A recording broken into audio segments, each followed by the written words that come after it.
Bien, bonjour à tous. On démarre avec 2 petites minutes de retard parce qu'il fallait permettre à ces dames de se maquiller. Donc, je reçois déjà au départ 3 dames. Betty Besky, bonjour. Bonjour Danick et puis bonjour à nos auditeurs. Oui, bonjour à Marie-Galante aussi quand même. Bonjour à Marie-Galante, bien entendu. Oui, puisque et bonjour à l'ensemble des assurés. Madame Besky, elle est directrice du projet retraite. Elle va en parler justement, c'est important, vu que c'est un pays qui vieillit. Donc, on a besoin de retraités, de personnes qui puissent partir. On va recevoir aussi Marilène Ferdi-Riccio, on dit les 3 ? Non. Ferdi, ça suffit ? Ferdi, bon. Et une réalisatrice qu'on n'avait pas vue depuis longtemps, elle s'appelle Mariette Montpierre. Bonjour. Ravi d'être de retour parmi vous. Bonjour. Une américaine. Et puis plus tard, on aura une chronique avec Sandy Kelly Sky, chronique qui devait être diffusée hier, mais on n'avait pas pu, donc on fait un rappel. Isabelle Faye, chroniqueuse juridique, sera avec nous pour parler de la vaccination obligatoire et du dispositif juridique pour ou contre. Ensuite, Jacques Davila et Esma Orguenet, en fin d'émission, comme chaque vendredi, pour notre chronique de l'eau en toute sauce. Les gens connaissent déjà, puisqu'on sait, on a des problèmes de l'eau. 2 petits mots tout à l'heure sur la visite de la rectrice avec Olivier Félix qui était sur place. La sentence est tombée pour les grands frères. Ils sont maintenus en prison. On croyait que ça allait être libéré. Ils allaient être libérés ce matin, mais non. On en parlera avec Olivier Félix. Et puis on fera un petit tour du côté de Gosier pour la commémoration de l'abolition de l'esclavage. C'était la première abolition en 1794. C'était un 4 février. Voilà. Sinon, on va commencer avec la retraite. Madame Besky, j'ai vu que vous avez été plébiscitée, félicitée, honorée, médaillée. Qu'est-ce que vous avez fait comme ça sur la retraite pour avoir autant de titres? Voilà, alors la CGSS de la Guadeloupe, tableau d'honneur, oui. Les félicitations de la Caisse nationale, ça nous a valu l'appel téléphonique du grand directeur national, wow. Des autres directeurs pour nos résultats, oui. Nos résultats sur la retraite. Alors, ne serait-ce que sur le mois de décembre, oui. Nous avons eu un délai de traitement de nos dossiers, surtout sur les premiers droits, oui. de 59 jours.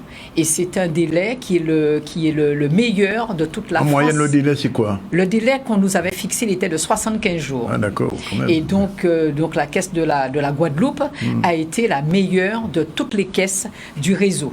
Wow. Donc de toutes les CARSAT et de toutes les caisses d'outre-mer. C'est votre impulsion, vous avez thermobolisé les gens, comme on dit? Eh bien, écoutez, grâce à vos émissions, puisqu'on on en est au bilan, grâce à vos émissions, oui. Les émissions que nous avons eues ici, les émissions que nous avons eues aussi sur d'autres radios, sur d'autres RCI, antennes. on peut le dire. Voilà, oui. RCI, Canal 10, et puis Vie Meilleure, Radio Sofaya. Nous avons eu bon nombre d'émissions où nous avons sensibilisé les assurés sociaux. Et puis, c'est grâce aussi à la ténacité et puis le travail de mes collaborateurs que je félicite, bien entendu, notre professionnalisme.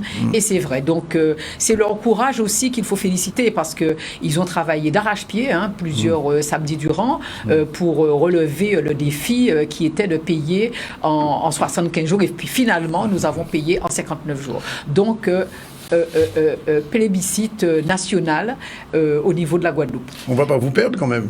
Eh bien, écoute, non, puisque là, il faut continuer. Non, je dis ça parce qu'en général, quand quelqu'un est très bon en Guadeloupe, il fait bâtir en France. Non, le plus dur, c'est de rester en haut. En effet, oui. La Caisse nationale nous demande de venir justement montrer nos résultats et puis dire à toutes les autres caisses comment nous avons fait pour en arriver là. Parce que ce n'est pas le seul bon résultat, parce que nous sommes aussi la meilleure caisse de retraite du réseau, de toutes les caisses, sur le traitement, le délai de traitement des droits dérivés. Les droits dérivés, ce sont les pensions de réversion. Et là aussi, nous en sommes à côté de la Martinique, toutes les 2 caisses, nous avons le meilleur délai de traitement de tout le réseau.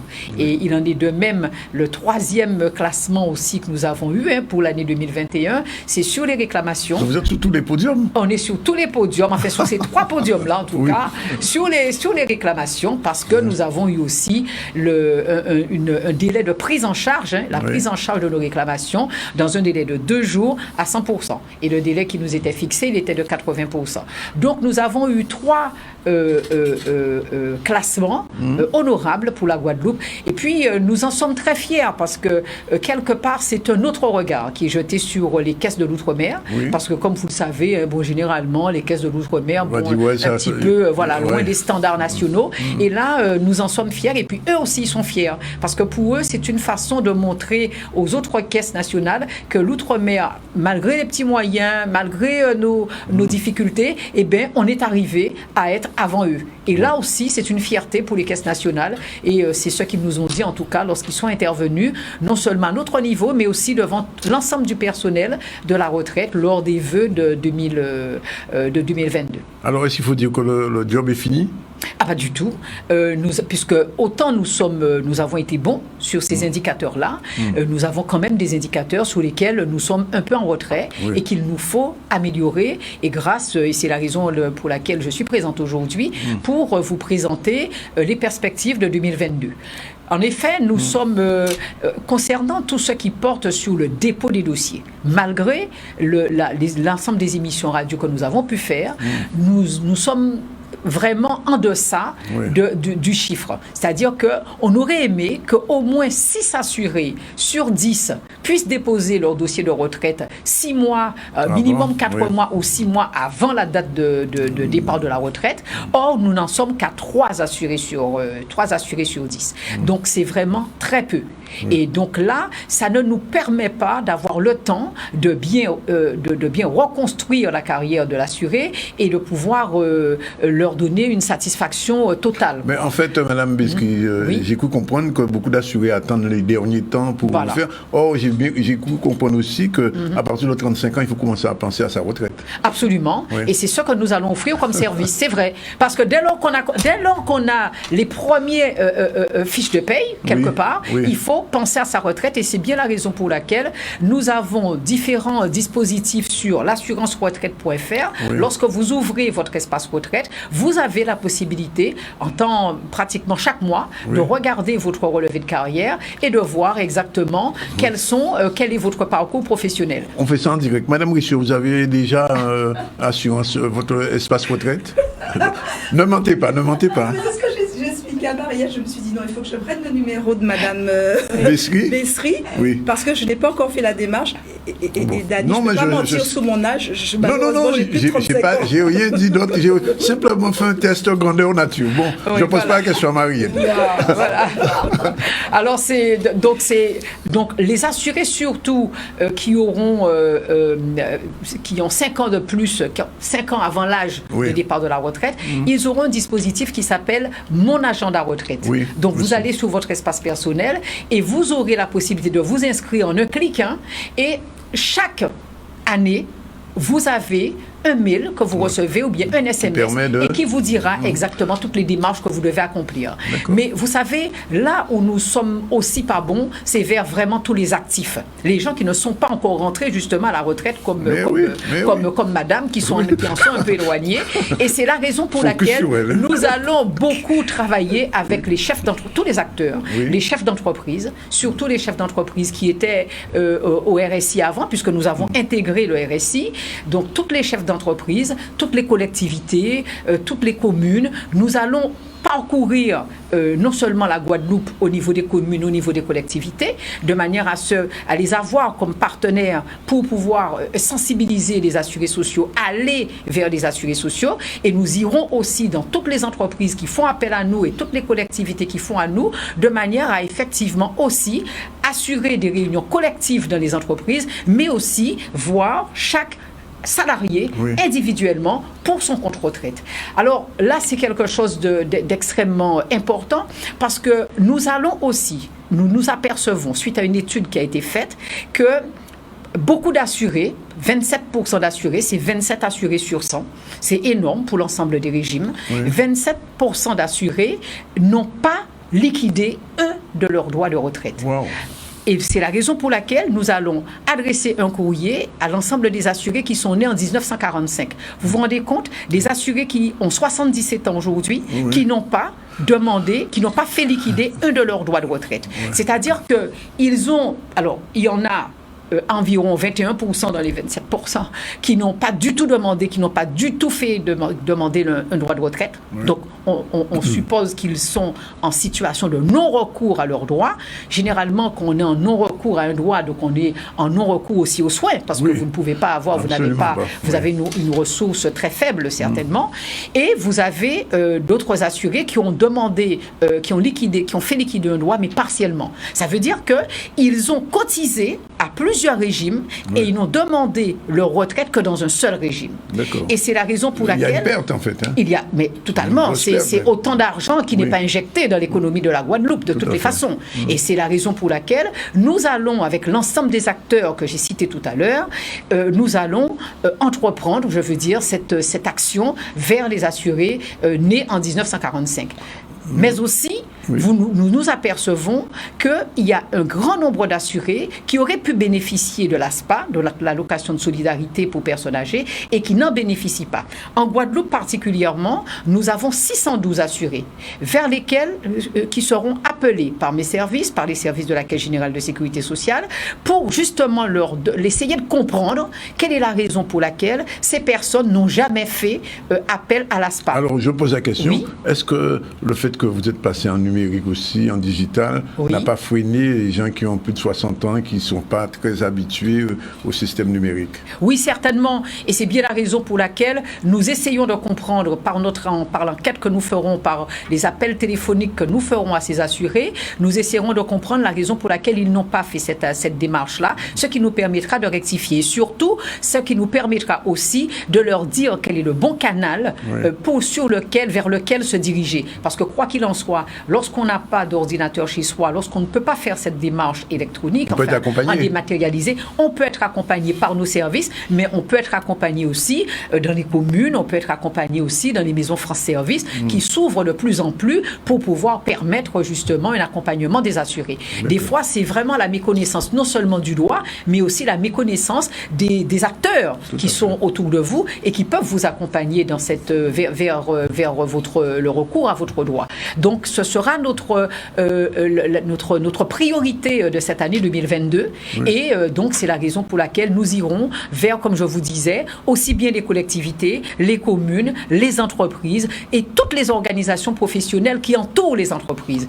Ça veut dire, par exemple, FTPE, la CCI. Moi, je viens d'avoir tout juste là une réunion avec la CCI de Saint-Martin, avec mes services. Donc, c'est pouvoir leur faire comprendre à toutes ces organisations professionnelles comment elles peuvent apporter un concours extrêmement important aux actifs qui travaillent dans les entreprises et dans les collectivités. Pour nous, Betty, pour les gens qui partent en France, là-bas, il y a des petits mots à ce ça, je te dis en créole.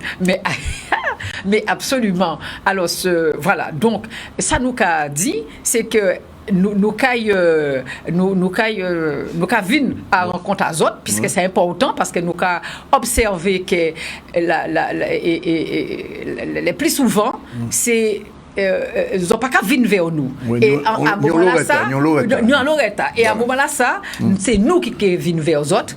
Et en 2022, c'est ça qui est important. Et c'est pour ça que nous qui venons dans ces mairies-là, nous qui venons dans ces collectivités-là, nous qui venons dans ces entreprises-là, et nous commandons toutes de contacter nous pour que nous puissions venir à Casayo, parce que nous avons envie de faire non seulement en réunion et vers tout dans ces entreprises-là, ou bien dans ces salariés, dans ces communes-là, mais aussi nous qui faisons des réunions individuelles et vers chaque, de manière à ce que nous puissions garder situation à autres et que nous disons qu'est-ce qui a manqué pour que carrière à autres bout. Il faut dire aussi, si vous ne connaissez pas bien l'informatique, pas paix. Non, pas paix. Parce que nous là pour ça. Nous ni effectivement des mounas dans ce service-là qui accompagnent les autres.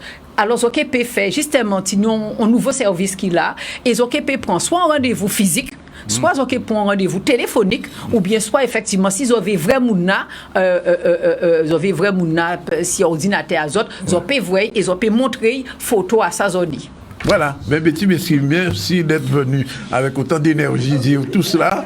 Et votre présence est souvent indispensable pour ce genre d'argumentation. Non, mais c'était très bien, parce que le Guadeloupéen qui a coûté ici à Maragalante, Capesté, Sainte-Anne, Guadeloupe, etc., ont compris que c'est important de penser à sa retraite. Et Madame Marilène Ferrodi qui est avec nous va sûrement, dès la semaine prochaine, aller sur le net pour trouver ouvrir son compte personnel, son espace web. Merci en tout cas. 12h53. On commence avec vous, mesdames. Merci Betty. On commence avec vous, mesdames. Alors, Madame Marie-Hélène Ferdi, vous êtes directrice opérationnelle du campus des métiers et des qualifications de l'audiovisuel et du cinéma. Vous êtes venue avec une cinéaste. C'est quoi exactement votre job?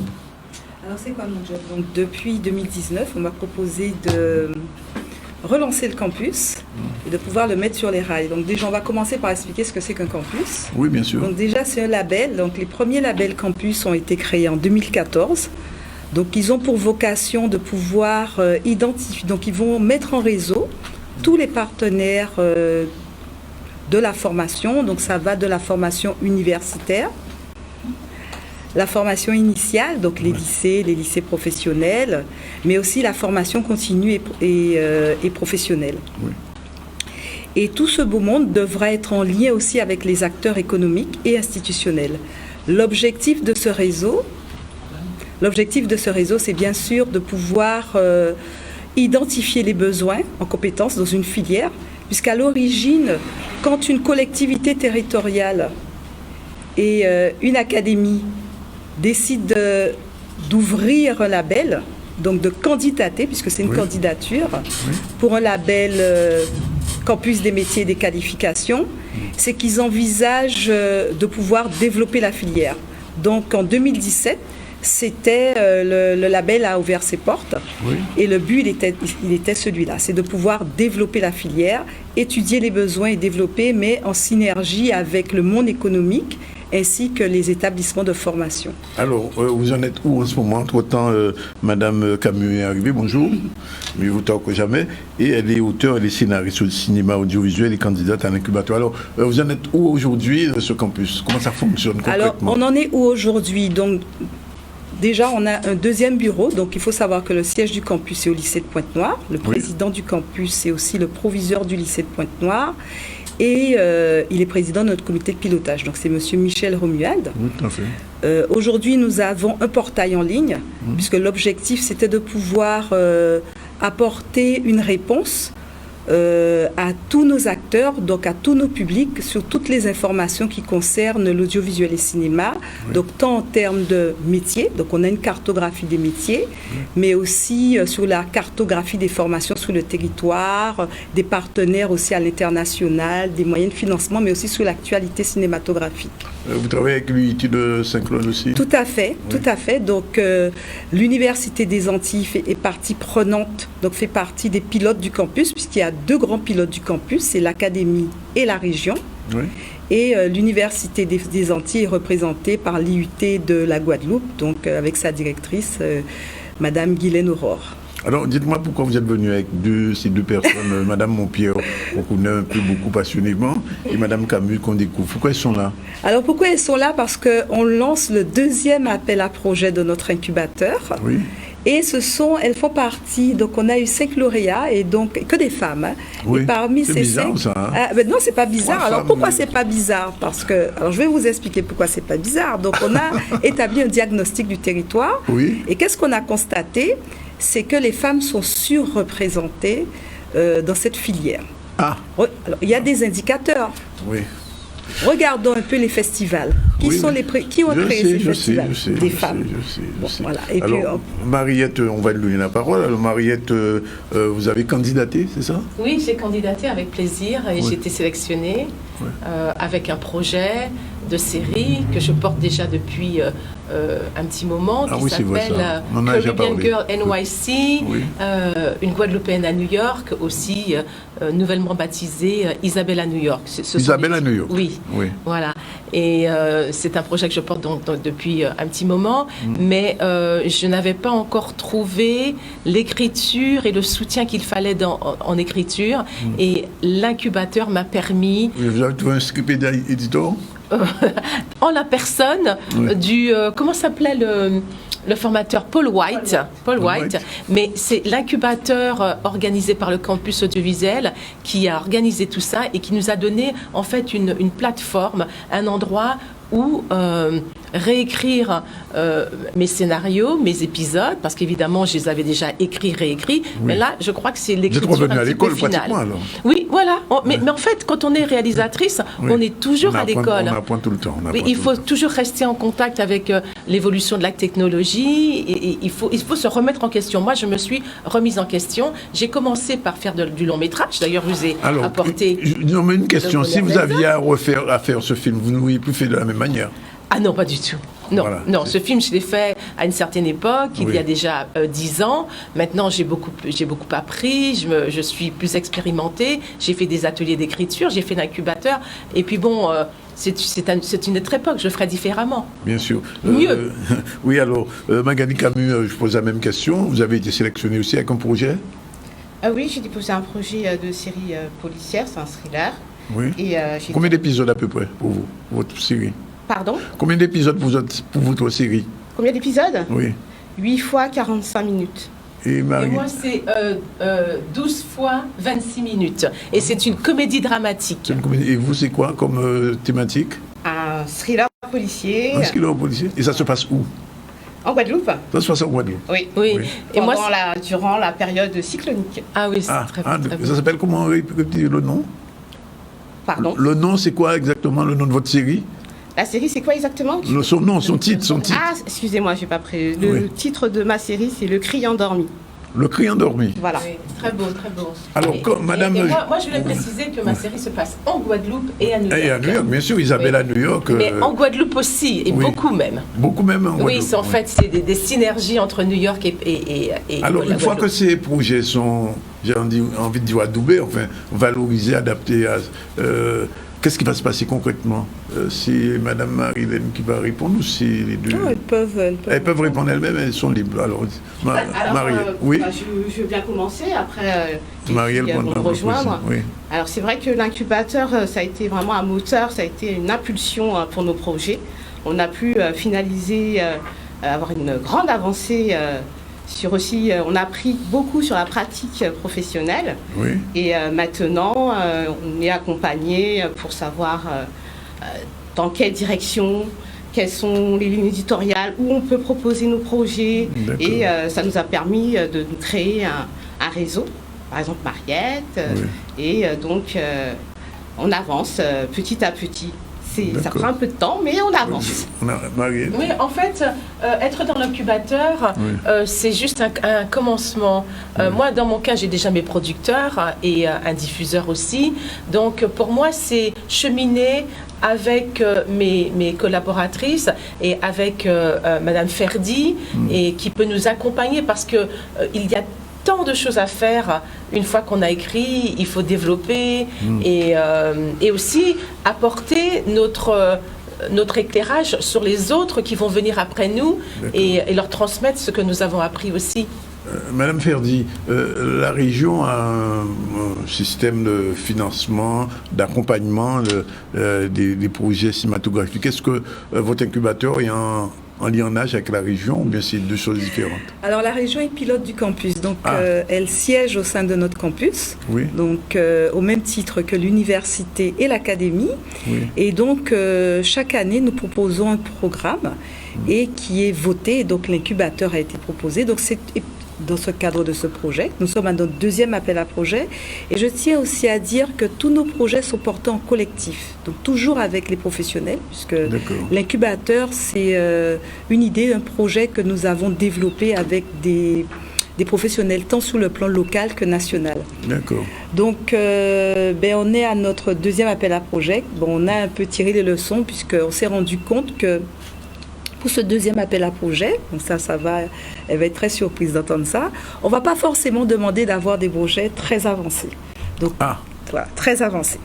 Mais je demanderai à vos téléspectateurs de pouvoir se rendre sur notre portail, donc www.campus-audiocine-guadeloupe.fr. Trop vite, j'ai pas eu le temps de noter et personne n'a pu noter, c'est trop rapide. Alors www.campus-audiociné, donc audiocine, sans accent, sans accent, guadeloupe.fr. Donc, pas simple, hein, votre adresse. Oui, mais bon, je ne peux rien. Et donc, alors, www.campusaudio-ciné-guadeloupe.fr. Voilà, j'ai noté. En plus, je sais qu'après votre passage, on va m'appeler pour me donc, demander. rubrique incubateur, et ils trouveront toutes les modalités ainsi que sur notre page Facebook, Campus Audio Ciné, Campus Audio Cinéma. Oui. Guadeloupe. Ils pourront trouver les informations. Deuxième appel à projet. Quel va être l'accompagnement, le suivi qui va être fait pour ces deux projets qui sont ici, ces deux personnes? Alors, ces deux personnes, elles ont apporté un témoignage parce qu'elles sont lauréates de l'incubateur 2021. Donc elles sortent de l'incubateur, oui. Et c'est la raison pour laquelle c'est important qu'elles puissent dire comment elles ont vécu cette période au sein de l'incubateur. Je sais que la sortie n'est pas toujours simple, donc c'est pour ça que j'ai proposé de les accompagner. Il y a une troisième dans la catégorie série, oui. C'est Sylvia Cogan. Donc ça lui a permis de se rassurer sur son projet professionnel. Elle est à Paris. On l'accompagne dans sa recherche de financement pour continuer à se former. Et en ce moment, elle m'a dit qu'elle est sur un projet d'écriture de série, de rôle, de jeu de rôle.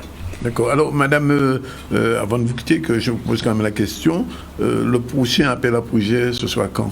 Dès aujourd'hui. Donc, ils peuvent déjà commencer à candidater. Oui. Donc, aller sur notre portail, commencer à candidater pour récupérer toutes les informations, puisque la date limite du dépôt de projet est au 5 mars 2022 au soir. Chaud, hein? Ah, c'est très chaud. Ah ouais, 5 mars, c'est demain. Ah ben oui, c'est demain. Mais alors, qu'est-ce qu'on demande? Alors, on demande quand même une note d'intention d'une page, un synopsis de l'intégralité de la saison. D'accord. C'est uniquement des séries, pas de documentaires. Uniquement des séries. Cette année, on s'est dit qu'on se concentre sur la série, puisqu'on a moins de moyens cette année, donc on s'est dit autant se concentrer uniquement sur la série. Parce que les séries coûtent moins cher que les documentaires? Non, pas du tout. C'est qu'à l'origine, c'était notre projet de rester sur la série. Donc, dès le départ, c'est un incubateur pour les séries télévisées. D'accord. Bon, ben écoutez, on va attendre. Je pose la dernière question à ces deux dames. D'ici combien de temps pourra aller sur Netflix et voir vous? Alors d'abord, il n'y a pas que Netflix. Non, je rigole. Alors, j'aimerais dire, enfin, moi, au meilleur des cas, j'aimerais dire début 2023. D'accord. 2023, 12 épisodes, ou peut-être un peu moins, mais en tout cas... Tu viendras ici nous...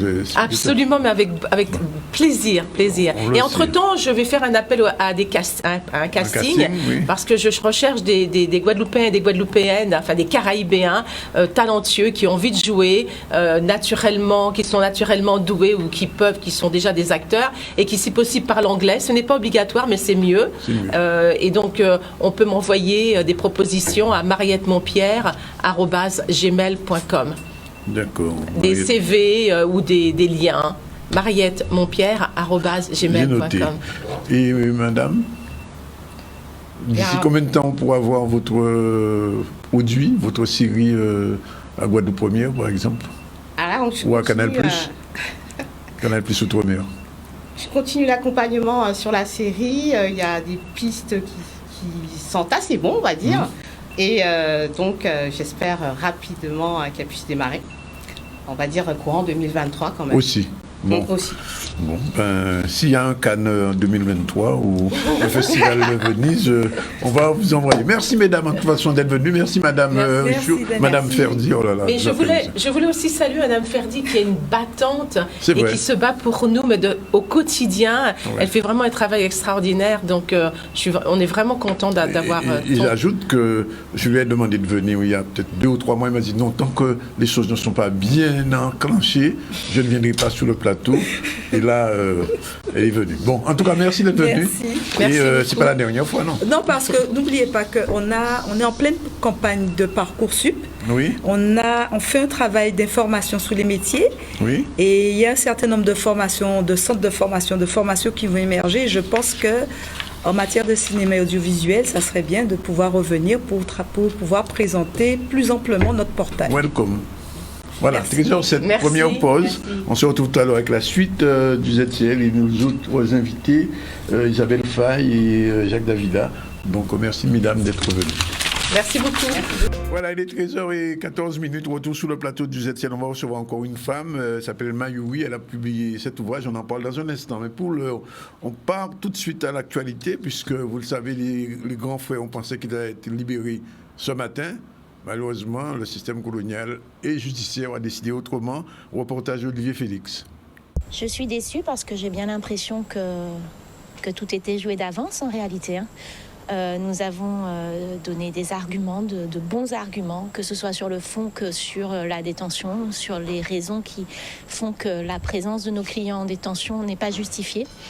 Et en fait, nous avons l'impression, malgré toute une journée d'audience, de ne pas avoir été entendus. Il y a quelque chose qui est surprenant, c'est que pour 7 détenus, la Cour rend un délibéré à 9h ce matin. Alors que classiquement, les délibérés peuvent être à 1 semaine. Et là, la Cour avait 7 dossiers à trancher en une soirée. Donc, nous imaginons que, malheureusement, la justice n'a pas été rendue pour ces garçons. Vous avez ici des primo-délinquants, vous avez des gens parmi les mises en examen qui ont connu aussi la prison, qui ont connu la détention, qui ont un casier judiciaire. Mais entre maintenant et la dernière condamnation, pour certains, c'est déjà passé 10 ans. Toutes ces personnes étaient insérées. Ce sont pour l'essentiel des pères de famille. Et aujourd'hui, on le répète, c'est un dossier qui est vide, un dossier qui ne repose essentiellement que sur des conversations téléphoniques. Et on voudrait faire de ces personnes des terroristes. Nous, on dit non. C'est beaucoup trop facile. Donc aujourd'hui, ils avaient tous des garanties de représentation. C'est pas comme si vous aviez des étrangers en situation régulière ou des personnes qui ne travaillaient pas, qui étaient sans domicile fixe. Au contraire, des pères de famille insérés qui avaient toutes les conditions de représentation permettant de les placer sous contrôle judiciaire ou assignation à résidence. C'était une décision à prendre à mon sens. C'est la décision qui a été prise pour certains d'entre nous, dont moi. En tout cas, je peux parler que de moi, oui. Le pourvoi en cassation sera fait dès ce jour. On espère qu'il y aura un appel sous l'appel. Alors, j'ai préféré faire ce sujet avec Marie-Oui. Pourquoi ? Parce que en lisant cet ouvrage, je me rends compte que vous êtes bien affûté sur le juridique. Merci du compliment, mais parce que l'avocat, ce n'est ni ma formation ni. Mais justement, comment ça se fait ? C'est ce que. On fait des recherches. Le domaine juridique, c'est un domaine que j'aime bien. Oui, ça se sent. Ça se sent. Oui, ça se sent. C'est un domaine que j'aime beaucoup. Oui. Et les procès, quand j'étais au lycée, j'ai eu l'occasion, par curiosité, d'aller. Dans le public, suivre des procès que j'aime beaucoup, c'est l'utilisation du verbe. C'est notre façon à l'écrit. Vous n'êtes pas une avocate ratée, non ? Non. Non, pas du tout. Pas du tout. Mais j'ai pas une position d'avocate. Le langage et l'utilisation du verbe, c'est aussi un apanage du métier d'avocat et du domaine juridique. Donc, non, mais le livre, il est vraiment un avocat s'y retrouverait facilement. J'espère, parce que j'ai aussi fait des recherches. Je ne m'y connais pas beaucoup, mais j'ai travaillé pour que tous les éléments et chaque élément de l'ouvrage soit crédible. Absolument, je confirme, oui, effectivement, cet ouvrage, il est riche de beaucoup de choses. Premièrement, on viendra sur le sujet principal tout à l'heure, mais déjà, Et dans l'ombre, le titre. Pourquoi Et dans l'ombre ? Mais parce que, vous l'aurez constaté, l'ouvrage parle justement des angles morts. Oui. Les angles morts sociaux, ce qui est caché à la vue, ce dont on ne parle pas. Et donc voilà, il y a tout le reste, et puis il y a ce qui est dans l'ombre. Oui. Alors, deuxième chose, c'est l'écriture. Beaucoup de descriptions. C'est vraiment, enfin, je ne vais pas comparer, mais c'est presque du Zola, quelquefois. Ah oui. Non, mais il y a beaucoup de descriptions, plus de descriptions que de dialogue. J'ai manqué dans l'ouvrage. Donc, on retrouve bien sûr, alors, Capesterre joue un rôle presque éminent dans cet ouvrage. Alors, ça, je ne comprends pas, alors je voulais poser la question, bien que j'ai un élément de réponse, mais alors, pourquoi Capesterre, Parce que je connais Capesterre, j'ai vécu à Capesterre, donc c'était familier. Pas si longtemps que ça concrètement, parce qu'en fait, je suis arrivée à Capesterre, pour tout vous dire, j'étais en 3e. Et puis après, il n'y a pas de lycée à Capesterre-Belle-Eau, donc j'ai passé la plupart de mon temps ailleurs. Il y a un lycée technologique. Il y a un lycée technique, je n'y étais pas, j'ai eu un cursus général. Donc en fait, je suis restée 1 an, et puis après, je suis partie au lycée ailleurs. Mais mes parents ont vécu là, donc j'étais là tous les week-ends, j'y ai passé des vacances, j'ai des amis, donc il y a des endroits que je connais. Et comme le livre est ancré en Guadeloupe, il est ancré dans un certain nombre de paysages. Il n'y a pas que Cap-Esther. Il n'y a pas que Cap-Esther, il y a beaucoup Cap-Esther quand même. Il y a beaucoup Cap-Esther. Mais même pour Cap-Esther, j'ai eu aussi à faire des recherches. C'est un thriller, donc il y a des éléments qui sont importants et qui doivent être précis. J'ai utilisé Google Maps, j'ai chronométré, enfin bon voilà. Ah, tout ça. J'ai travaillé. Autre élément important, enfin intéressant dans le livre, c'est que pratiquement, on ne va pas dire toutes les 2 pages, mais enfin, tous les 10 pages à peu près, il y a un mot créole avec la traduction en bas et l'explication. Ça aussi, c'est un travail aussi important. Oui. Parce que j'ai vu que, bon, c'est vrai qu'il y a des termes que beaucoup de personnes extérieures à la Guadeloupe ne connaîtraient pas. Et c'est une volonté de faire avancer notre langue aussi. Alors, c'est une volonté que le livre soit accessible à tout le monde et que tout le monde puisse le comprendre. Et puis après, l'utilisation des mots et du vocabulaire créole, elle est naturelle. C'est le parler de façon... alors, il y en a où j'ai creusé un peu plus, mais il y a beaucoup de termes que j'utilise régulièrement. De par notre métissage, on va dire, moi, le français et le créole, je navigue de l'un à l'autre en permanence. On va passer d'un bord à l'autre, c'est ça exactement. Donc il était important que le livre soit comme nous sommes, c'est important pour moi, et donc comme nous parlons, et personnellement, oui, je passe de l'un à l'autre. Autre chose qui m'a un petit peu, quand j'ai lu, c'est le personnage de Ken Bouriboul. Il a été inspiré par quelqu'un, c'est pas possible ça. Parce que j'ai cru voir un visage derrière ce personnage de fiction. Alors, j'espère que chaque lecteur, derrière chaque personnage, verra ses propres visages. En ce qui me concerne, derrière chaque personnage, il y a un ou plusieurs visages. Parfois, pour faire un personnage, je m'inspire de plusieurs vraies personnes. Oui. Il y a aussi, comment il s'appelle, Zemmour aussi. Non. Alors, non, mais c'est vrai. Alors, le livre était achevé d'imprimer, et en tout cas, l'éditeur l'avait déjà retenu avant la candidature de celui que nous connaissons. Oui. Donc, alors, autre chose aussi, c'est que le livre est parsemé quand même au fil des pages de petites réflexions sur la situation coloniale de la Guadeloupe. C'est aussi ça, c'est la militante là. Oui, aussi, c'est comme je vous dis, dans le livre, et ce qui est le support de l'histoire, c'est comme souvent dans les thrillers, c'est une problématique sociétale. Dans ce cas-là, c'est l'inceste. Et en fait, il y a un parallèle entre ce qu'on voit et les explications qu'on peut avoir sur un phénomène qui pourrait paraître simple et la nécessité de comprendre tout un environnement, tout un contexte pour comprendre le fonctionnement des uns et des autres. Et donc, moi, je me suis amusée et c'est vrai que ça parcourt un peu le livre en filigrane. C'est pas l'essentiel, mais c'est vrai que ce parallèle-là, il était important pour moi. Et puis aussi, quand on parle d'inceste, on parle, et en tout cas la légitimité à en parler, elle vient aussi du fait d'être conscient d'un rapport de force dans un système défavorable. Je pourrais dire la même chose du système colonial. Donc voilà, le parallèle, il est, en tout cas, il m'a habité effectivement. À la limite, on peut dire que le colonialisme pratique l'inceste sur le peuple guadeloupéen. Je ne dirais pas ça, je vous laisse le dire. Non, alors, autre chose, c'est que du point de vue de l'écriture, il y a un vrai travail, c'est vrai. Je parlais tout à l'heure des descriptions, du descriptif dans l'ouvrage. Il est vraiment, c'est bien fluide, c'est très fluide, c'est bien écrit. C'est vrai que je lis beaucoup de romans et quelquefois, après 20 pages, j'avais arrêté. Parce que, non, c'est vrai. Et l'histoire, alors, c'est un thriller, j'ai envie de dire, politico-social. Souvent, ce qu'on appelle thriller, c'est quand même différent du polar classique. Oui. Et d'une manière générale, l'intrigue est nouée autour de phénomènes et de problématiques sociétales. Oui. Donc, c'est souvent le cas, et là aussi. Alors, est-ce que vous lisez beaucoup de romans policiers, de polar? Alors, je lis beaucoup de romans policiers, mais en particulier des thrillers. Oui. J'avoue que là, l'exercice me permettait de venir et de faire venir la littérature caribéenne dans un genre qui est un genre que j'affectionne, donc le thriller, en particulier le legal thriller. Tout s'explique.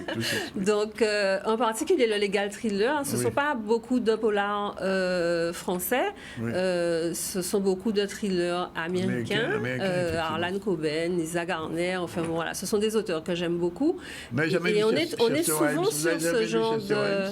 Non. Ah, il faut le lire. Ah, ben je vais essayer. C'est un Afro-Américain qui a fait ce thriller. Alors, parce qu'on sent bien une bonne maîtrise du système, entre guillemets, polar.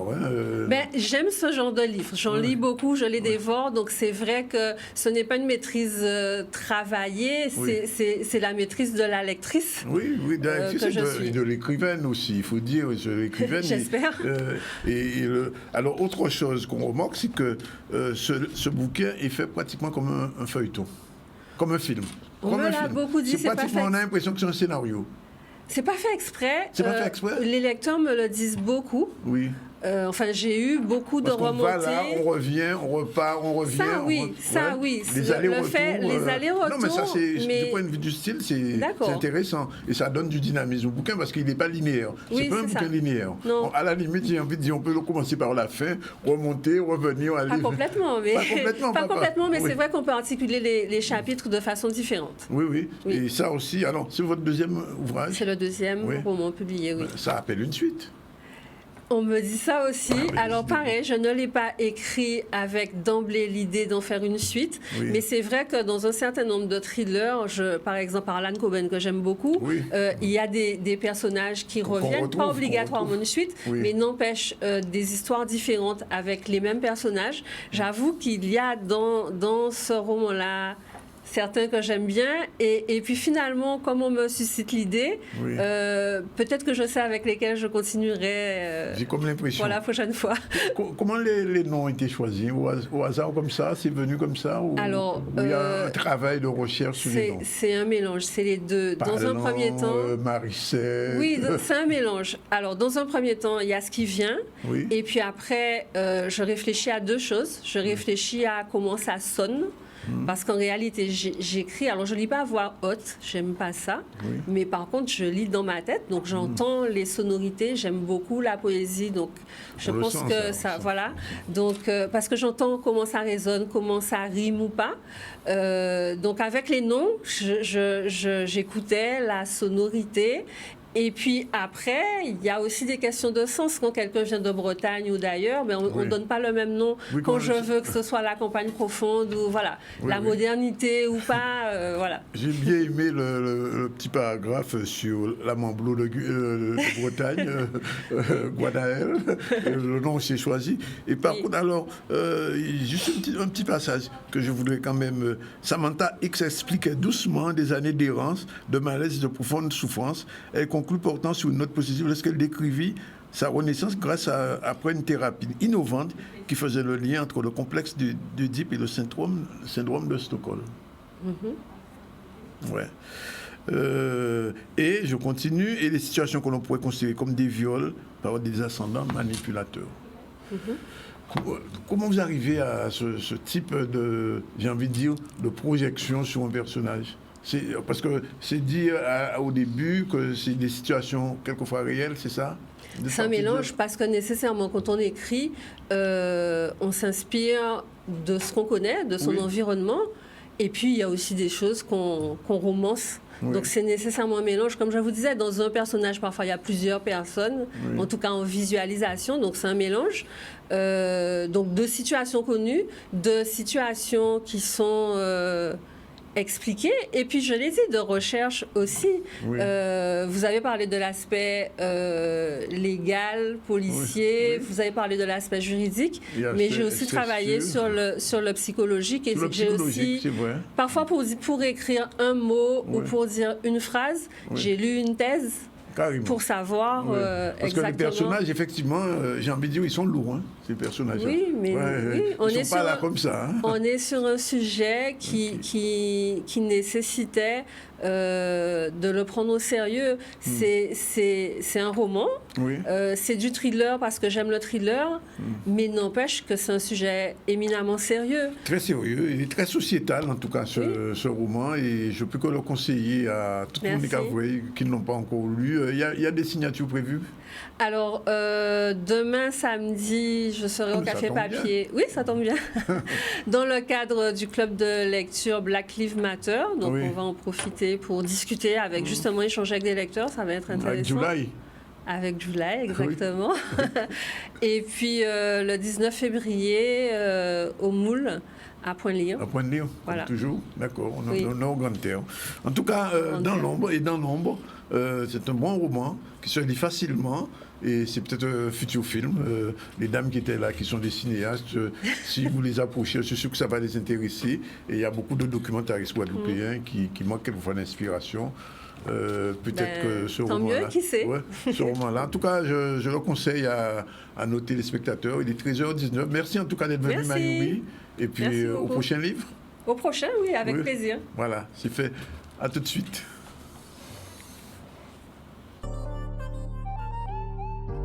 L'heure du S2M, comme pratiquement tous les 15 jours, en attendant qu'on soit hebdomadaire, on va retrouver notre chère Sandy, ça va? Bonjour Danick, oui, ça va. On est bien content de te retrouver, puisque la semaine dernière, je n'étais pas là. Et donc, tu nous dis ce que tu as prévu aujourd'hui, parce que je vois que tu as une belle personne près de toi. Oui, déjà, je vais saluer les téléspectateurs de Canal 10, Danick, les fidèles de la chronique S2M. Et au sommaire, j'ai prévu un focus sur la rubrique mode, Danick. Et je reçois justement pour cette rubrique Mimi Look. Bonjour Mimi. Bonjour Sandy, bonjour Danick. Merci de me recevoir aujourd'hui. Alors moi, je vais prendre des notes, parce que Mimi Look, c'est très important, même pour moi. Bon, c'est parti. Très bien. Alors Mimi, on va parler de conseils en images, de relooking, puisque tu es spécialisée en ces domaines en tout cas. Mais avant tout, moi j'aimerais te demander qu'est-ce que Mimi Look pour nos téléspectateurs, ceux qui ne connaissent pas encore Mimi Look. Très bien. Alors Mimi Look, c'est une société qui est spécialisée en conseils en images et relooking. Alors c'est quelque chose qui m'a toujours plu, qui a trait autour de la façon de s'habiller, qui a trait autour du mindset, comme aujourd'hui le mot commun. Et j'aide des personnes à se sentir belles. Waouh. oui, belle monde toujours, mais belle monde. Et depuis quand Mimi Look existe? Alors Mimi Look, j'ai envie de te dire, a toujours existé. C'est quelque chose qui a toujours... j'ai toujours aidé des copains, des copines à s'habiller, en fonction de ce qu'ils me donnent comme information. Et donc j'étais en Bafeille. Et 2021 a vu l'émergence de Mimi Look. Ça s'est fait automatiquement. La structure s'est créée, enfin. Voilà. D'accord. Alors, tu sais, on dit qu'en général, je vais parler des femmes en premier lieu, on dit que les Guadeloupéennes sont très élégantes. Mimi, qu'en penses-tu de ça? Alors oui, les femmes guadeloupéennes sont élégantes, mais il s'avère que certaines de nos femmes antillaises, en tout cas particulièrement guadeloupéennes, ont perdu cette connexion avec elles, ont perdu cette estime de soi. Et tu peux le constater quand on marche, quand on va dans des centres commerciaux ou même à Pointe-à-Pitre, tu te dis mais pourquoi, alors que tu vois que c'est une personne physiquement qui est jolie, tu sens qu'elle est complètement éteinte, plus de sourire, plus de cette lumière dans les yeux. Oui. Voilà, c'est ça. Mais oui, la femme guadeloupéenne est élégante, mais certaines femmes se sont perdues. Et donc voilà, je suis là. J'allais te dire, ne me dis pas quand même que les femmes guadeloupéennes ne sont pas élégantes. Elles le sont. Elles prennent soin d'elles. Voilà. D'accord. Et qui peut faire appel à Mimi Look? Alors, particulièrement les femmes, mais les hommes aussi peuvent faire appel à Mimi Look. Sachant que je pourrais... Non, mais pour toi, tout est parfait chez toi, Dani. Tout va bien. Mais... réservé aux femmes, j'allais partir. Non, c'est réservé aux femmes, mais aussi aux hommes. Mais c'est vrai qu'aujourd'hui, ma cible est particulièrement féminine. D'accord. Voilà. Très bien. Et quel profil de femmes te sollicite tes services? Alors, j'avoue qu'aujourd'hui, ma cible est à partir de 35 et voir jusqu'à... J'ai une mamie de 75 ans. Ah ouais? Oui. J'ai une mamie de 75 ans qui m'a dit « Mimi, j'ai besoin de toi ». Et on est en train de faire un travail... C'est totalement innovant pour moi parce que ma clientèle, ma cible, en tout cas féminine, c'est la première fois que j'ai une personne... Et elle a une pêche extraordinaire. Voilà. D'accord, très bien. D'accord, mais alors, quand ces femmes t'approchent, Mimi, qu'est-ce qu'elles te disent? Quand elles t'approchent, est-ce que, en général, le profil de ces femmes, on peut dire que ce sont des femmes qui ont été blessées, qui ont vécu des choses peut-être compliquées à un certain moment, c'est une certaine période dans leur vie, et qu'elles veulent de renouveau? Est-ce qu'en général, c'est ça? Alors voilà, exactement. Alors, j'ai plusieurs types de profils. J'ai la maman qui s'est totalement oubliée en tant que femme, et elle a été focus pendant des années sur ses enfants. Les enfants partis, elle se retrouve avec son conjoint et elle se dit mais regarde ce que je suis là, mais c'est quoi ça, c'est qui cette personne? C'est plus possible. Donc on a cette petite interpellation. Donc le bouche-oreille faisant, j'appelle Mimi Look, ok.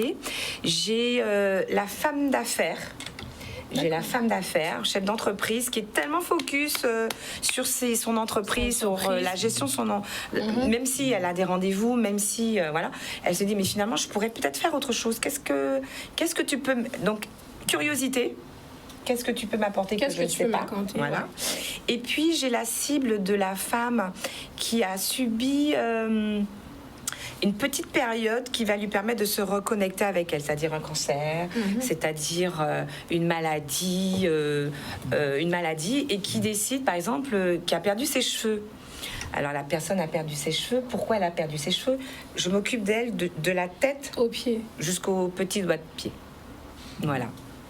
J'ai envie de poser une question. Oui. Mais alors, comment ça se passe concrètement? C'est-à-dire quand la personne vient, si elle a un type de vêtement, tu lui dis bon, plus jamais ça, plus jamais ce type de vêtement, etc. En fait, ça dépend du budget de la personne et quelles sont vraiment ses attentes. Je peux venir à partir de son dressing, on fait un focus ensemble, je viens chez elle, on se prend 2 petites heures, on papote entre copines et je vois ce qu'elle a l'habitude de mettre sur elle. Et en fonction de sa morphologie, en fonction des couleurs qui la mettre en lumière, en fonction de son humeur, parce qu'on a moi par exemple quand je m'habille, je vais pas préparer mes vêtements le soir. Moi, je vais préparer, enfin, je ne prépare pas, je me mets devant ma garde-robe, je me connecte avec moi, je me demande qu'est-ce que j'ai envie de donner aux gens aujourd'hui et qu'est-ce que j'ai envie pour moi aussi. Et là, alors par contre, il ne faut pas être pressé avec moi le matin.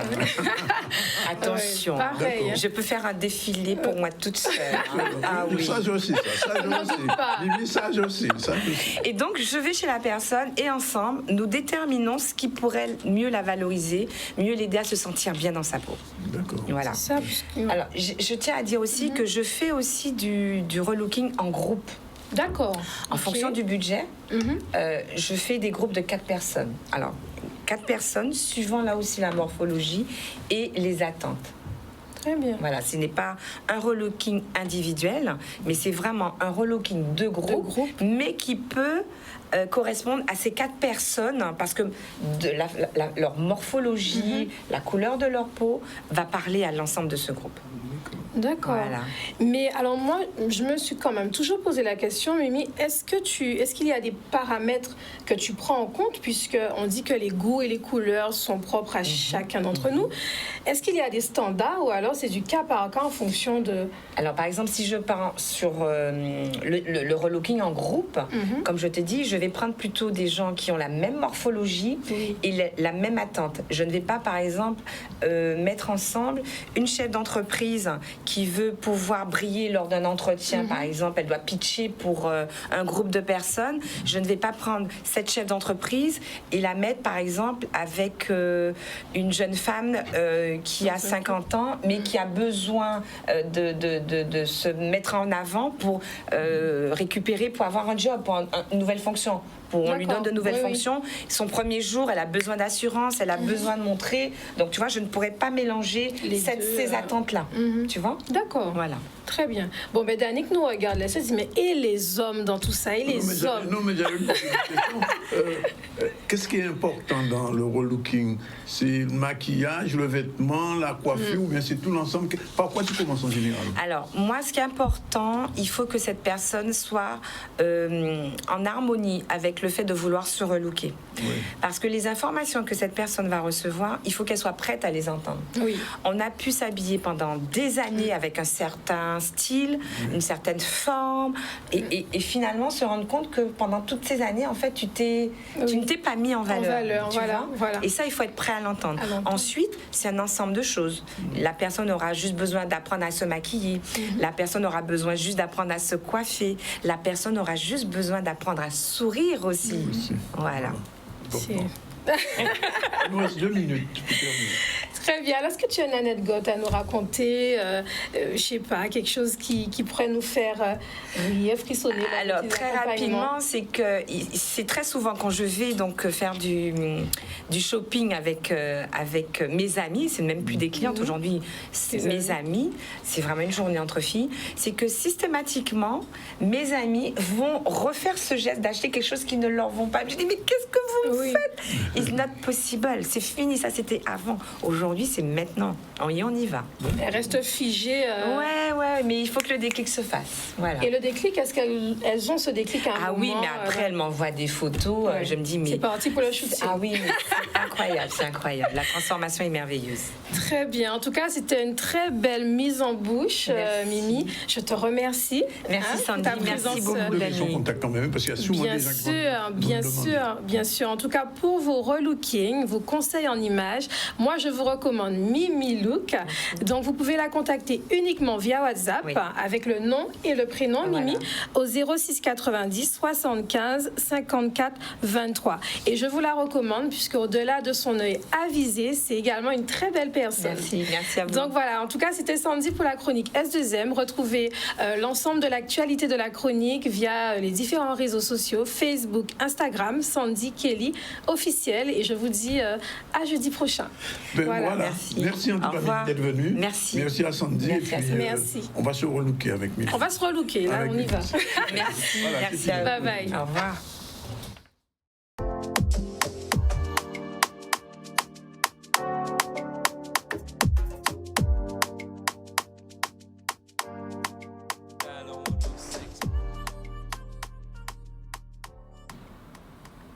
Voilà, c'est l'heure de la chronique juridique et dans un instant, on retrouve nos amis pour nous en toute sauce. Il est seulement 13h47, on est là jusqu'à 25, donc on a le temps.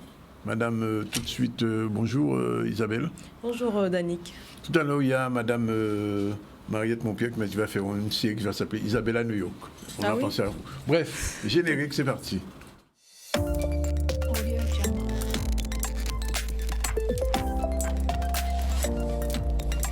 C'est quoi cette affaire? Bonjour, de quoi on va parler aujourd'hui, Madame la juriste? Bonjour Danick, mais écoute, je souhaiterais aujourd'hui rétablir une certaine, disons pas vérité, mais j'ai été un peu tenue par les délais la semaine dernière et j'ai pas pu approfondir mon propos sur les solutions envisageables. On a pensé que j'ai aujourd'hui demandé à ce que des ruptures conventionnelles puissent s'appliquer dans le cadre de la suspension de ces contrats de travail. C'était pas mon idée. L'idée était de dire aujourd'hui qu'on a des situations assez, disons, hétérogènes, qui sont différentes d'un salarié à un autre. Il y a ces propositions de reconversion qui sont aujourd'hui présentées aux salariés. Donc, je disais qu'il aurait été intéressant pour les salariés qui souhaitent aujourd'hui reprendre notre activité ou enfin faire cette reconversion professionnelle, de leur proposer des solutions. Et la solution de la démission n'est pas intéressante pour le salarié parce que ça ne lui permet pas aujourd'hui de pouvoir bénéficier de l'assurance chômage. Donc voilà pourquoi, pour ces salariés, je disais qu'il aurait été opportun de réfléchir à mettre en place une rupture conventionnelle qui pourrait leur permettre d'obtenir et d'avoir, bien entendu, cette allocation chômage et permettre donc de les accompagner au niveau financier dans le cadre de cette reconversion. Donc, je rétablis ici mon propos. Je ne suis pas en train de dire que cette rupture conventionnelle doit s'appliquer à tous les salariés. C'est pas la solution. C'est pas la solution parce qu'il y en a plusieurs. Il y a plusieurs solutions. Donc, maintenant que je peux enfin donner les autres solutions, puisque la semaine dernière c'était un peu court, voilà c'est ce que j'ai toujours dit. C'est parler aujourd'hui de la réintégration des salariés. La loi, nous en avons parlé assez longuement. On a bien entendu établi des éléments qui sont différents de ce qu'on veut nous appliquer aujourd'hui par le biais de cette obligation vaccinale, et on dit la loi a ses limites. Les limites, on les connaît. Je ne vais pas revenir dessus lors de toutes les émissions, mais par contre, je dis on est arrivé aux limites de cette loi. Parlons maintenant de la réintégration de ces salariés et de prévoir un aménagement des fonctions. Et pour cela, j'en appelle aujourd'hui à une solution qui me paraît essentielle, c'est de faire entrer dans ces dossiers des médiateurs. Parce que la solution, elle est bloquée. L'employeur, et notamment au niveau du CHU, l'employeur est complètement fermé à tout type de solution, et notamment à celles qui passeraient par ces réintégrations. Donc, faisons rentrer des médiateurs dans ces dossiers pour trouver des solutions et préserver les intérêts et du salarié et de l'employeur. Parce qu'on a de plus en plus, dans d'autres pays, cette obligation vaccinale ne s'applique plus. Je ne dis pas que la loi, on veut la... On veut pas, effectivement, elle a été appliquée. On ne dit pas qu'on ne doit pas l'appliquer, on dit simplement trouvons des solutions alternatives. La solution de la suspension, ce n'est pas la solution qui permet aujourd'hui d'avoir un discours apaisé et serein. Et on en a besoin réellement en Guadeloupe. Parce que la différence qu'on vit au niveau social, culturel, économique, on en a parlé, on en parlera encore. Elle existera et continuera à exister. Il faut donc que l'on trouve des solutions qui soient pérennes. Oui. Je peux dire quelque chose ? Oui, bien sûr. Maître, je suppose que vous ne parlez pas, vous n'incluez pas la médiation judiciaire. Ah non, pas parce du que tout. Si la médiation judiciaire est introduite, on va se retrouver dans un baril, si je puis m'exprimer ainsi, oui. Parce que le juge, le médiateur judiciaire ne pourra rester que dans le périmètre de la loi. Alors que justement, ce que vous proposez, c'est d'aller en deçà du périmètre, au-delà de la loi, à travers un médiateur sociologique, exactement, social, un médiateur type qui viendrait... d'ouverture, réputé, agréé. Exactement, voilà. agréé. Et finalement... Il faut que ça soit bien clair pour que les gens n'aillent pas s'enferrer d'un cul-de-sac juridique. Merci, monsieur David. Non, je vous en prie. Merci beaucoup d'avoir précisé, effectivement, et bien faire comprendre, en fait, qu'aujourd'hui, la situation, elle est bloquée. On n'a plus de large. Voilà, on n'a pas d'autre solution que de prévoir ces médiations. Une médiation qui soit, bien entendu, mise en place pour prévoir ces réintégrations. Ne pas forcer la main, ni à l'un ni à l'autre des parties, mais simplement trouver des solutions communes et des solutions qui soient utiles pour la reprise d'activité ou pour la reconversion, en prévoyant bien, parce que là pour le moment on est tous, tout le monde est, moi j'ai fait part des arguments qui auraient pu qui doivent être aujourd'hui mis en avant. Je l'ai fait, il y en a d'autres qui le font. Donc maintenant, l'heure est au discours et à la négociation. La négociation ne pourra intervenir que s'il y a une tierce personne dans ces dossiers qui entre enfin et qui dit, bon écoutez, voilà, on a cette situation, une autre situation, qu'est-ce qu'on fait réellement? Qu'est-ce qu'on a la possibilité de mettre en place pour éviter que des familles se retrouvent au banc de la société et qu'elles n'aient pas la possibilité aujourd'hui de pouvoir subvenir aux besoins de leurs enfants? Je pense que je suis moi-même maman et qu'aujourd'hui, il faut quand même qu'on arrive à trouver des solutions et des solutions qui sont tout à fait possibles à mettre en place. Voilà. Alors, je rappelle quand même que Gaby Clavier, qui était invitée avant-hier, disait qu'ils ont tenté ce genre d'approche avec la direction du CHU qui n'a rien voulu savoir. Hein. Ni rencontre, ni discussion, ni avec les syndicats, ni avec le comité d'entreprise, rien du tout. C'était une décision échafaud, un peu le marteau tombe et puis c'est terminé. Il faut quelqu'un qui fasse tampon. Il faut d'autres personnes qui sont complètement exclues de ce conflit, qui ne soient pas vraiment impliquées directement dans le conflit, qui arrivent et qui disent, écoutez, voilà, on prend les solutions, on écoute les deux parties, parce que c'est là l'intérêt de cette médiation que j'entrevois, c'est d'écouter les deux parties, de trouver et d'essayer d'apporter un discours, permettre qu'il y ait un apaisement, une certaine quiétude, une certaine paix. C'est ce qu'on demande aujourd'hui, c'est ce qu'on demande. Si je peux me permettre, je vous fais une suggestion. Je crois qu'il faut ce qu'on appelle un véritable missi dominici. Je rappelle que dans l'affaire Mélénis, après 89 jours de grève, je puis affirmer, à 19h, on a appelé quelqu'un dont l'autorité morale et l'intégrité, et c'est une guillotine. Les deux parties en pleine nuit se concernaient, que ce soit le GTG, que ce soit Nomertin, plus le groupe Mélénis. Le lendemain matin, ils se sont rencontrés sans préfet, parce que rappelez-vous, c'est un cas particulier préfet. Préfet, vous ne faites pas partie. L'inspection du travail, vous sortez. Vous vous enfermez à 3. Vous êtes 3 Guadeloupéens. J'irai maman pas dedans, Goumé pas dedans. À 11h, le protocole était signé. Et vous n'avez jamais entendu personne se plaindre de la qualité de ce protocole, ni truc, parce que les partis étaient d'accord, se sont expliqués, se sont entendus sous l'autorité de quelqu'un qui a une autorité morale qui a dit « Quand je me prononcerai, vous vous inclinerez ». Nous sommes d'accord? Ils ont accepté. C'était réglé et ce machin-là a duré 89 jours. Ça veut dire que c'est possible. C'est possible. C'est juste la volonté. Il suffit de vouloir. Exactement. Il faut juste la volonté de le faire. Alors, par contre, pour le cas dont vous avez fait état, il me semble qu'ils n'ont pas encore choisi la personne adéquate. C'est là le problème.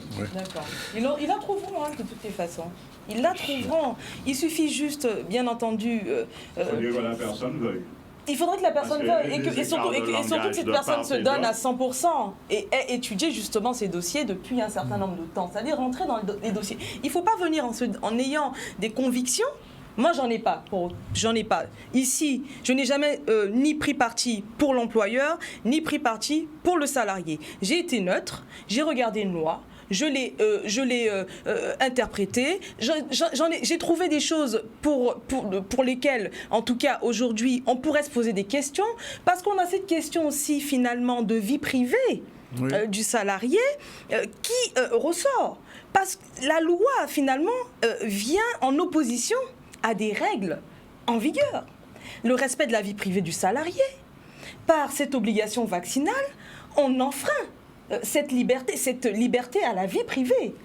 Donc, les limites de la loi, ce n'est pas moi qui le dis, c'est les textes qui sont en vigueur qui le démontrent. Je ne fais que reprendre ces textes et les mettre à la connaissance de chacun pour qu'on puisse trouver des solutions communes et qui soient égalitaires. Équitable aussi. Et sur le contrôle d'identité? Sur le contrôle d'identité, ben voilà. Donc là, le pass vaccinal, aujourd'hui, a introduit la possibilité pour le chef d'établissement, c'est quand même fort, hein, de pouvoir contrôler, on va jouer sur les mots tout à l'heure, l'identité des personnes qui viennent, bien entendu, dans ce cadre de loisirs, d'établissements de loisirs, donc contrôler l'identité. Sauf que, voilà encore une autre aberration, c'est que le contrôle d'identité doit se faire par des officiers de police judiciaire. Et il y a plus de 2 ans d'exercice dans la fonction. Et qu'est-ce qui se passe? Donc ce contrôle, qu'est-ce qu'ils ont fait pour contourner ces difficultés? Ils parlent de vérification de concordance. Mais n'empêche qu'il s'agit toujours d'un contrôle d'identité. Parce que vérifier, contrôler, on ne va pas jouer sur des mots. On sait très bien que si je me présente dans un établissement de loisirs, un restaurant, et qu'on me demande ma pièce d'identité, c'est pas une vérification, c'est une vérification, mais c'est un contrôle de mon identité par une personne qui n'est pas habilitée à le faire. Donc ça, c'est encore... Et il y a plein de chefs d'établissement qui refusent aujourd'hui de se jouer les gendarmes, c'est-à-dire de contrôler à l'entrée de leur établissement l'identité des clients. Voilà, donc il y a des lois qui sont prises peut-être dans l'émotion, dans la passion, parce qu'on devient passionné. Hein. Effectivement, on est en guerre, mais la passion doit se limiter à ce qui existe au niveau légal. Voilà. Merci, Madame la juriste. On vous retrouve la semaine prochaine pour la suite et pas la fin de cet épisode. 13h59, dans une minute, on reprend avec la chronique de l'eau en toute sauce dans un tout petit moment. Voilà, il est 14h06 et on va avoir notre rubrique de l'eau en toute sauce comme tous les vendredis avec Ismar et Jacques. Bonjour, messieurs. Bonjour tout le monde. Et oui. Comme d'habitude, hein, bonjour. Bonjour à toutes, bonjour à tous. Je vous rappelle que c'est un jour particulier pour nous. C'est l'anniversaire de la première abolition de l'esclavage où Victor Hugues, le gouverneur, a déposé à Salines, à la plage de Salines, le premier décret d'abolition de l'esclavage. Mais c'est aussi la journée mondiale du cancer et je souhaite force et courage à tous nos compatriotes qui se battent contre le crabe. Oui, c'est parti. Bon, alors, je dis là, d'abord, nous avons dit, mais faut les autorités pour responsabilité. Alors, nous avons une vague de coupure de l'eau. Nous avons coupé de l'eau à monde, ça c'est terrible, dans des conditions terribles. Et puis, on parle de ça tout à l'heure, et les comptables à trésor public, même si le syndicat est en place, mais pour les bitingui avant 1er septembre 2021, qui a commencé à faire des exactions. Là, il y a des actions, pas des bitins de droit, on peut parler de quelqu'un qu'on connaît, mais on peut recevoir. Alors, si il y a de l'eau là, on va parler de ça. Et on a écrit notamment M. Jean Mallory, Rousseau qui est responsable à la préfecture de service de l'eau, et qui a capacité à faire ça, il y a fait. Et on dit, mais ça a passé. C'est un autre côté. Ça fait un organe aussi. Des opérateurs de l'eau, des d'eau, qui ont coupé de l'eau à monde. Mais là, ils ont coupé de l'eau à monde. Ça est terrible là. Ils ont coupé de l'eau à monde. Moun là. Ou tu peux demander, est-ce qu'il y a une intention payée, admettons, parce que ça n'a rien à voir, expliquez ça. Pas rien à voir si vous ne pas payer pour couper de l'eau, ça n'a pas existé dans le droit français. Il est interdit. Mais quand même, nous avons deuxième, on fait l'hôpital. Il y a ouvert de l'eau, quasiment ça, l'hôpital. Il y a ouvert une nouvelle, il dit on a l'air qui est sorti, qui payait de l'eau là. Et couper de l'eau là quand même, il y a une en base, etc. Mais ça, on ne peut pas comprendre parce que ça qui peut arriver, et ça on dit représentant de la préfet là, et écrit M. Francisco aussi, en très responsable à ce syndicat là. Parce que même si on est un délégataire, ou responsable de l'eau là, toujours. Parce que au responsable délégataire là, il peut faire n'importe qui vite. Donc on dit ça, il faut une responsabilité. Pourquoi? Parce que si vous voulez, ça peut mener à des cas graves. Nous pas connaître. Quand on est en Guadeloupe, on exaspère, n'importe qui peut faire. Et je là qui nous on dit ouais, c'est ça, et là on axe neuf de côté. Il dit qui problème il tenir si la chimère là il réparer. Mais nous avertis les autorités qui savent question est grave, ils sont informés. Parce qu'il faut arrêter, on dit, on prend l'engagement pour l'année là, ça fait couper de l'eau à monde, ça finit. Quand même. Ça inadmissible qu'il y a des gens qui ont un système, ils ont accepté un système, ils ont pas respecté la loi. Deuxième bilan qu'a dit, c'est si les gens ont posé des exactions qu'ils ont fait, c'est contre la monde. Mais vraiment, alors, un comptable public, il paye, il dit, voilà, c'est droit, il dit, machin, il a donné des points. Mais, pour le plan, c'est que, à deux cas de l'eau là, nous avons informé le comptable de problème. Parce que normalement, on a un directeur à son régie, par exemple, parce qu'il y a un cas de régie qui fait ça, le directeur de régie là, il voit ou pas au pays, etc., il va voir un petit peu. Il va dans le pays, quoi. Alors, vous avez dit, mais on va payer parce qu'on a tel problème, et un panier de l'eau du tout. Panier de l'eau, pas qu'il va à casa moins. Comptez à moi, j'ai relevé, il y a Nicolas qui a parlé, relevé. Et tellement on peut voir, parce que nous croyons au tribunal, parce que moi, je n'ai pas fait ça, ça c'est. Mais non, mais on peut faire. Pourquoi? Alors pourquoi? Ça facile à voir le tribunal là, vrai. Toutes des factures, toutes factures là, 90 ou 93. Alors, c'est un problème. Et on ne peut pas, toute facture là, tomber exactement même quantité, ça veut dire qu'on ne peut pas relever rien, ou qu'on demande et chaque fois qu'on met quoi béton ça. Donc, et mon là dit mais nous n'avons pas bien relevé, nous pas ni de l'eau, nous pas bien, c'est vite garder, nous n'avons pas bien relevé. Et donc on est mettre un mandat et nous contester, nous dit là, nous dire là, attention, il y a un problème, etc. Nous écrit madame la dit madame qu'on fondrait pas manier ça. Madame la fait ça, il prend là quand même. 1000 et quelques coton monde directement avec Dieu. Est-ce qu'on regarde ça normal? Parce que où sont comptables? Et quand on appelle ça, son comptable qui explique moi ça aussi. Il dit voilà, oui, ça est arrivé, mais il n'a pas été informé qu'il y a une contestation. Parce qu'à partir du moment qu'il dit, nous, à partir du moment qu'il y a une contestation, et on a dit ça, il ne peut pas, parce qu'il ne peut pas prendre il ne peut pas arbitrer conflit entre nous et la distribution d'eau là. Ça, c'est le juge qui a fait ça. Nous sommes obligés de voir le tribunal là pour nous faire, parce que ça a fait, nous avons gagné devant le tribunal, comme ça. Donc ça veut dire que, mais en cas de 23 ans, les gens qui ont payé un gros tribut. Encore rappeler que la situation là, nous avons là, il vient très très grave parce que nous avons laissé aller qui fait. Et nous, avons constaté ça, c'est mon $1. Ils ont fait comme tu dirais, ces usagers-là, c'est des bitins. C'est important. On peut dire n'importe qui bitin, faire n'importe qui bitin. Si bien que, on ne peut pas bailler de l'eau. On ne peut pas bailler de l'eau. Et on commande des payer de l'eau. J'ai oublié ça, nous avons dit, sites, et puis non. Même là, quand je dis, mais les pays, il n'y a pas ni de l'eau. Il faut vous facturer. Il dit, ouais, il faut répondre, ouais, nous savons de nos problèmes là. Mais je ne dis pas ça. Le problème, c'est qu'il n'y a pas de l'eau. Est-ce que vous comprenez? Mais c'est le monde qui a cherché de l'eau. Pourquoi vous facture? Et donc, l'eau va son service public. Et nous, ils sont service public à de l'eau potable et à l'assainissement. Il faut rassurer ce service-là. Les services ne sont pas assurés. On est tout petit, on veut dire. Mais on va faire gauche encore. On y doit, comme vous regardez la place, il dit oui, on doit couper de l'eau parce que parce que il dit non, oui, ils sont inventons bitin. Il dit oui parce que il reprend machin là, et on n'a pas, donc il n'y a pas même contrat là qui est en place. Là, pas même contrat là.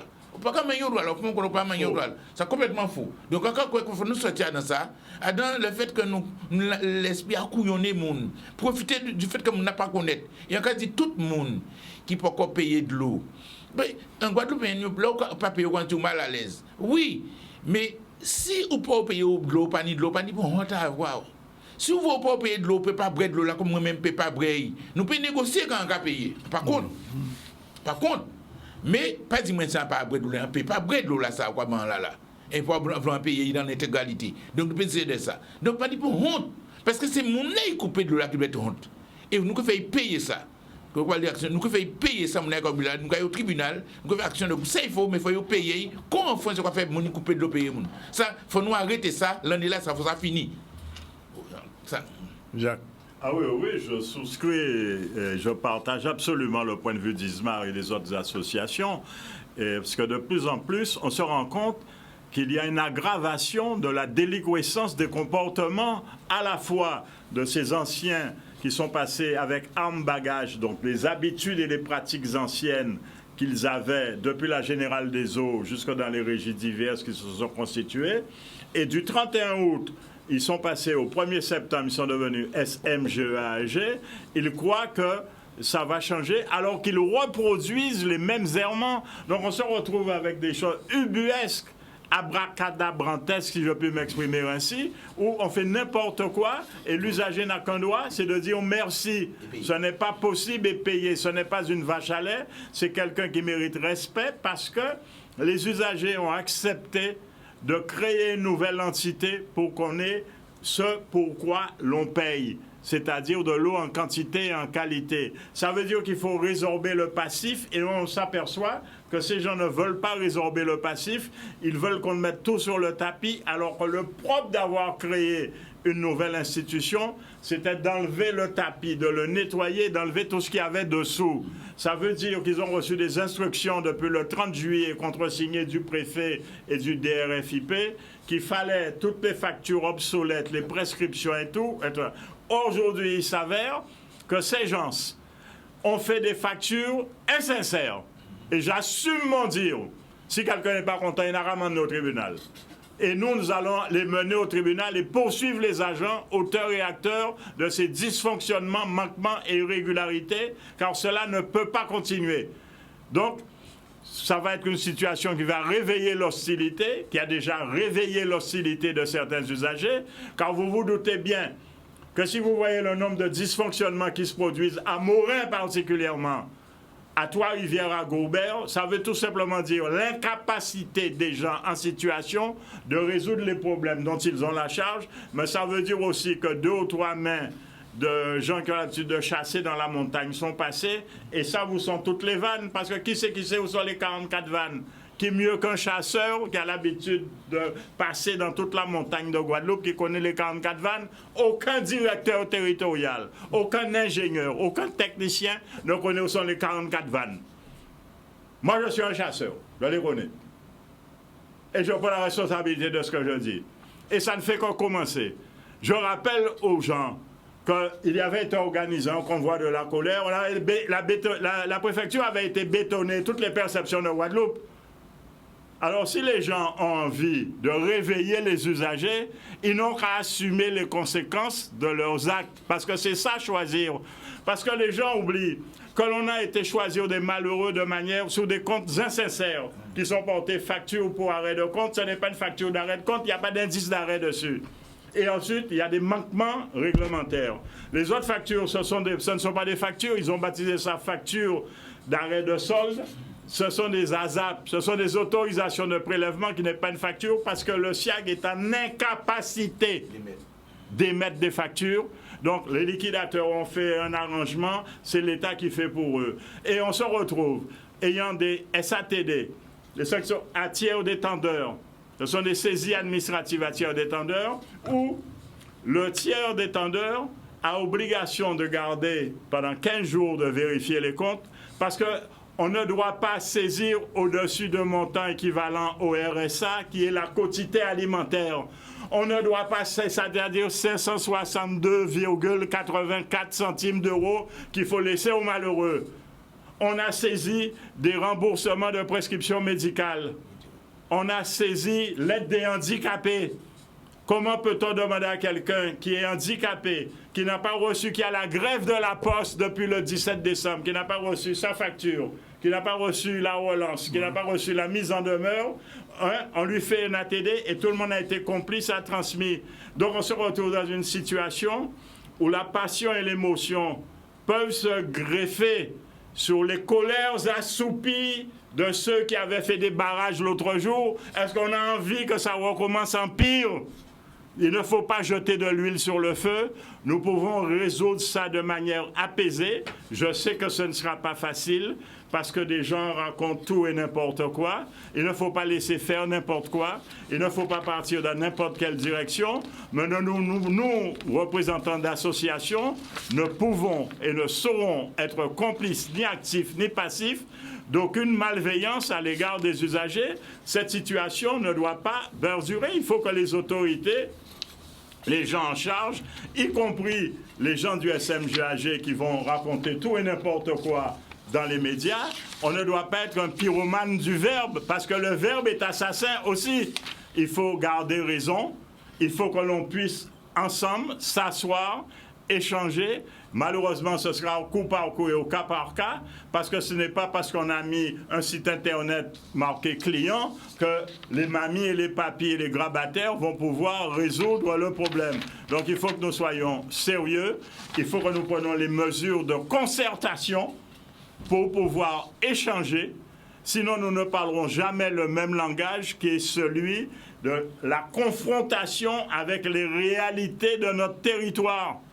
Et ce n'est qu'ensemble que nous y arrivons. Il faut que nous le voulions. Qu'on nous veut, qui nous veut pas, il faut nous arriver à ça. Et celle peut à sortir arrêter sans croire qu'il y a ni désordre.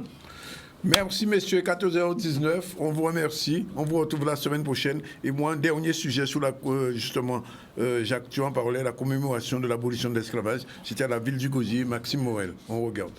C'était important, surtout de faire en fait part et corps avec les administrés, parce qu'en fait, malgré le contexte sanitaire difficile, le contexte économique aussi au niveau des communes, on a tenu à marquer cet événement pour justement remercier en fait nos ancêtres pour ce qu'ils ont fait, surtout en cette période particulière qui est le mois en fait de l'histoire des Noirs. Et on sait très bien que le conflit social, bien qu'on ne veut pas entrer dans ce débat, est aussi tourné vers cela, une quête identitaire. Et même si je n'ai même pas envie de parler de quête identitaire parce qu'en fait on sait d'où l'on vient, mais on veut qu'on puisse reconnaître qui nous sommes à travers le monde.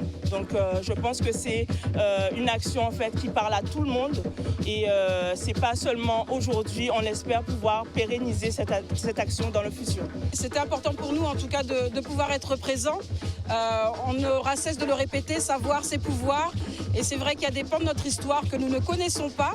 Donc cette première abolition de l'esclavage, on a fait des petites recherches et interrogé des personnes qui nous disaient mais enfin, est-ce qu'on était réellement libre lors de cette première abolition de l'esclavage? Donc pour nous, c'était vraiment important de marquer le coup et de pouvoir dire des poèmes en lien avec ce regard et mémoire. Rarement commémoré, et c'est vrai que ici cette stèle, elle est particulière parce qu'en fait c'est un monument qui célèbre la première abolition quand même de l'esclavage en Guadeloupe. Certains parlent même d'une fausse abolition, et c'est vrai que cette partie de l'histoire, elle est vraiment méconnue parce que il faut savoir que c'est le député qui a amené à cette abolition était le premier député noir qui venait de Saint-Domingue, Jean-Baptiste Bellé. Et c'est lui qui a initié donc, un discours le 3 février pour qu'ensuite on ait cette abolition le 4 février.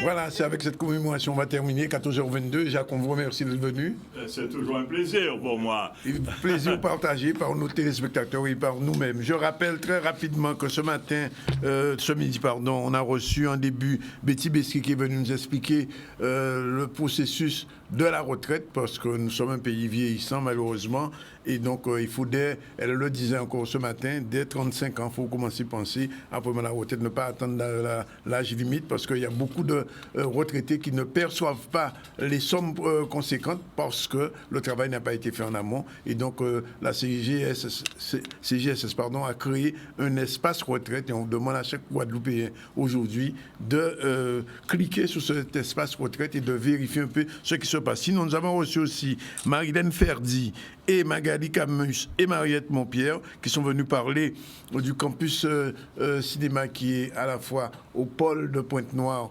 au lycée de Pointe-Noire, et aussi au campus de Saint-Claude. Et donc ces deux personnes, Magali Camus et Mariette Montpierre, sont autrices de scénarios, de séries qui ont été validées par ce deuxième lancement de nos concours, puisqu'il y a eu un concours qui a été lancé, et donc elles ont présenté leur projet. Ensuite, nous avons reçu Catherine Kozak, qui est l'autrice de ce livre, Et dans l'homme, un livre qui est un roman qui aborde la question de l'inceste, mais pas que, c'est un thriller psychologique et politique aussi, parce que Catherine, on le sait, Mayoui, c'est son pseudonyme, est quelque part très impliquée aujourd'hui, depuis l'époque de son père, que tu as connu, monsieur Gérard. Ah, mon prof de maths préféré. Oui, qui a été mon principal de collège aussi. Et donc, Catherine a sorti cet ouvrage que je vous conseille, ça vaut le coup de le lire. Ensuite, Sandy Kelly Sky, avec sa chronique S2M, a parlé de relooking. Et puis, comme chaque vendredi, nous avons eu le plaisir et l'honneur de recevoir Jacques Davila et Isma Ouguenin sur les problématiques de l'eau, et visiblement, nous loin de régler tous les problèmes qui nient, malheureusement, que ce soit au SIAG, que ce soit au SMIAG, jusqu'à aujourd'hui, l'incompétence, malheureusement, est encore de mise. Et puis nous avons parlé de cette sentence des grands frères qui est tombée aujourd'hui, n'ont pas été libérés comme le souhaitaient les avocats. Les avocats disent que le dossier est vide, mais pour l'instant, ils sont maintenus en détention. Commémoration de l'abolition de l'esclavage, c'était à la ville du Gosier, et puis une visite de la rectrice dans une commune. Voilà, c'est fini pour aujourd'hui. Bon week-end. Nous sommes vendredi. Nous disons à lundi pour d'autres séries de ZCL, toujours en direct de CCN, de Canal 10, de RHT et de aussi le site de Facebook de notre émission. Lu ton bouquin? Oui, je l'ai. Vous allez? Oui, moi j'allais. Ah ben, passez-moi. Oui. C'est un peu pas de problème. Ok, voilà, c'est fini pour aujourd'hui. On se retrouve lundi.